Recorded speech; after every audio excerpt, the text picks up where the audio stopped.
सोलापूरच्या कुंभारी गावात लोकांची फसवणूक करणारा कादारी बाबा कॅमेऱ्यात कैद। दक्षिण सोलापूर तालुक्यातील कुंभारी गावात लोकांच्या अज्ञानाचा आणि असहायतेचा फायदा घेऊन फसवणूक करणाऱ्या बाबू मणियार उर्फ कादारी बाबा या भोंदू बाबाचा एका धाडसी स्टिंग ऑपरेशनमध्ये पर्दाफाश झाला आहे। पैशांचा पाऊस पाडणे, आजार बरे करणे, गुप्तधनाचा शोध लावण्याच्या बहाण्याने तो नागरिकांना लुटत असल्याचे या ऑपरेशन दरम्यान उघड झाले आहे। स्टिंग ऑपरेशनमध्ये कादरी बाबा हा कुंभारी परिसरामध्ये स्वतःचा दरबार भरवून दैवी शक्तीचा दावा करत होता।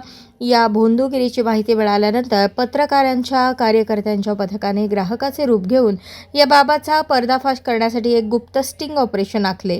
या मोहिमेदरम्यान भोंदू बाबा समस्या निवारण्यासाठी हजारो रुपयांची मागणी करताना आणि चमत्कारांचे खोटे दावे करताना कॅमेऱ्यात रंगेहात कैद झाला आहे। अद्याप या प्रकरणी पोलिसात अधिकृत गुन्हा दाखल झालेला नाही, मात्र स्टिंग ऑपरेशनचे हे पुरावे या भोंदू बाबाचे खरे रूप समोर आणणारे आहे। नागरिकांनी अशा ढोंगी आणि भोंदू बाबाच्या भूलथापांना बळी न पडता अंधश्रद्धेपासून दूर राहावे असे आवाहन सुजाण नागरिकांकडून केले जात आहे। या स्टिंग ऑपरेशनच्या माध्यमातून या भोंदू बाबाचे काळे कृत्य आता जनतेसमोर आले आहे।